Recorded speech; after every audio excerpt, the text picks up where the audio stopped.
الف لام میم۔ اللہ وہ زندہ جاوید ہستی جو نظام کائنات کو سنبھالے ہوئے ہے، حقیقت میں اس کے سوا کوئی خدا نہیں ہے۔ اس نے تم پر یہ کتاب نازل کی جو حق لے کر آئی ہے اور ان کتابوں کی تصدیق کر رہی ہے جو پہلے سے آئی ہوئی تھیں۔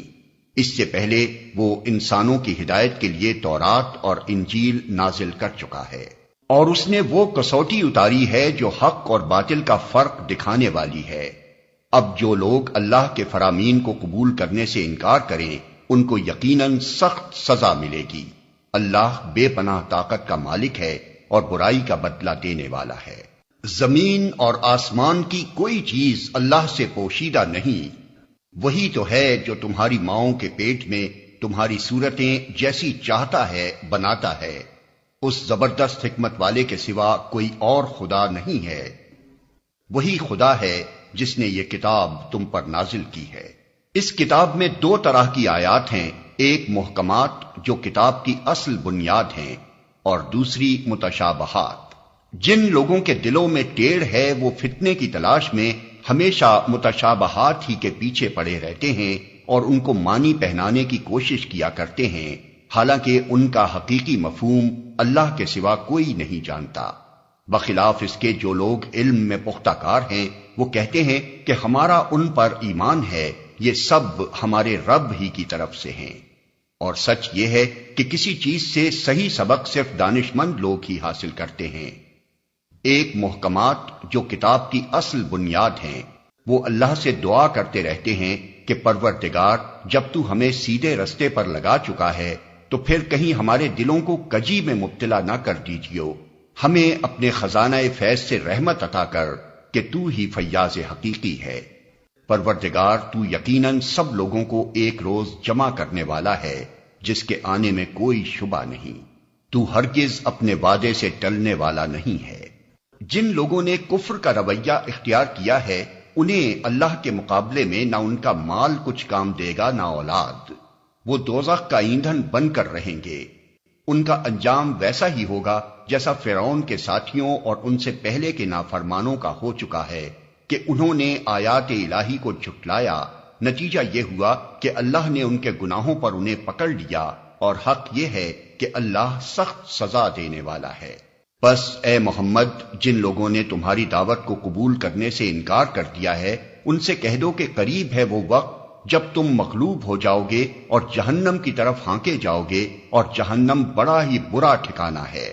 تمہارے لیے ان دو گروہوں میں ایک نشان عبرت تھا جو بدر میں ایک دوسرے سے نبردآزما ہوئے۔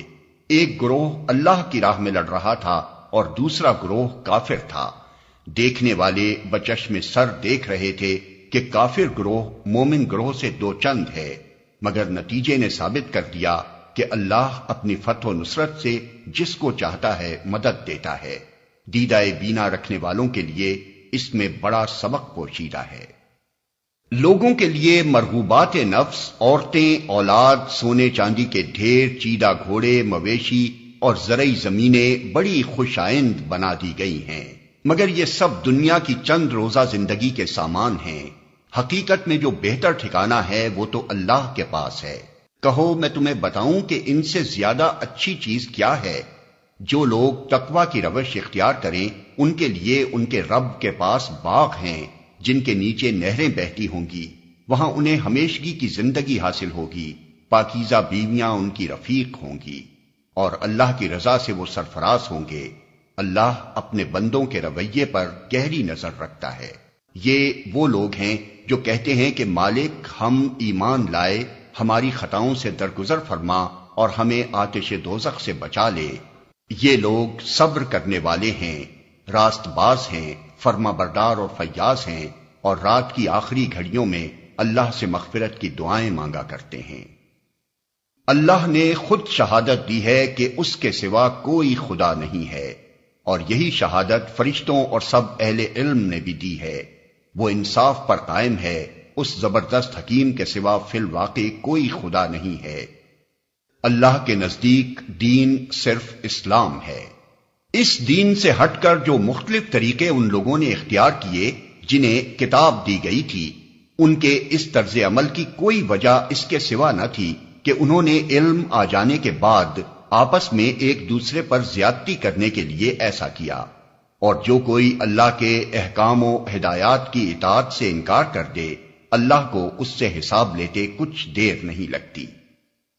اب اگر یہ لوگ تم سے جھگڑا کریں تو ان سے کہو میں نے اور میرے پیرووں نے تو اللہ کے آگے سر تسلیم خم کر دیا ہے۔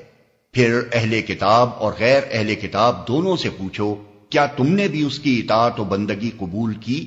اگر کی تو وہ راہ راست پا گئے، اور اگر اس سے منہ موڑا تو تم پر صرف پیغام پہنچا دینے کی ذمہ داری تھی۔ آگے اللہ خود اپنے بندوں کے معاملات دیکھنے والا ہے۔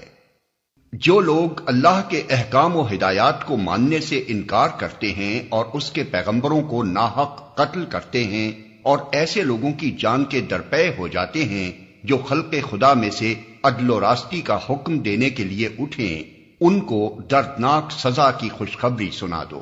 یہ وہ لوگ ہیں جن کے اعمال دنیا اور آخرت دونوں میں ضائع ہو گئے، اور ان کا مددگار کوئی نہیں ہے۔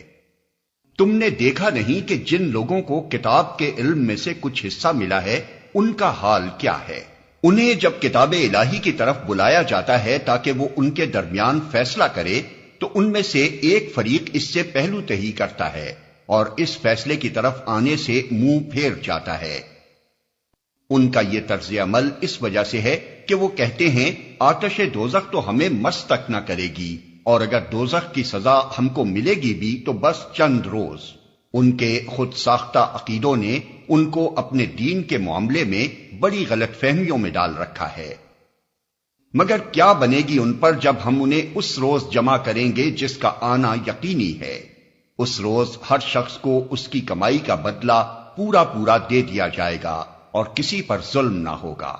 کہو خدایا ملک کے مالک، تو جسے چاہے حکومت دے اور جس سے چاہے چھین لے، جسے چاہے عزت بخشے اور جسے چاہے ذلیل کر دے، بھلائی تیرے اختیار میں ہے، بے شک تو ہر چیز پر قادر ہے۔ رات کو دن میں پروتا ہوا لے آتا ہے اور دن کو رات میں، جاندار میں سے بے جان کو نکالتا ہے اور بے جان میں سے جاندار کو، اور جسے چاہتا ہے بے حساب رزق دیتا ہے۔ مومنین اہل ایمان کو چھوڑ کر کافروں کو اپنا رفیق اور دوست ہرگز نہ بنائیں۔ جو ایسا کرے گا اس کا اللہ سے کوئی تعلق نہیں۔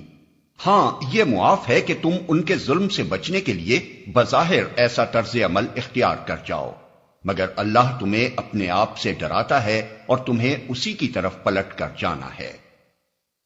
اے نبی، لوگوں کو خبردار کر دو کہ تمہارے دلوں میں جو کچھ ہے اسے خواہ تم چھپاؤ یا ظاہر کرو، اللہ بہرحال اسے جانتا ہے۔ زمین و آسمان کی کوئی چیز اس کے علم سے باہر نہیں ہے، اور اس کا اقتدار ہر چیز پر حاوی ہے۔ وہ دن آنے والا ہے جب ہر نفس اپنے کیے کا پھل حاضر پائے گا، خواہ اس نے بھلائی کی ہو یا برائی۔ اس روز آدمی یہ تمنا کرے گا کہ کاش ابھی یہ دن اس سے بہت دور ہوتا۔ اللہ تمہیں اپنے آپ سے ڈراتا ہے اور وہ اپنے بندوں کا نہایت خیر خواہ ہے۔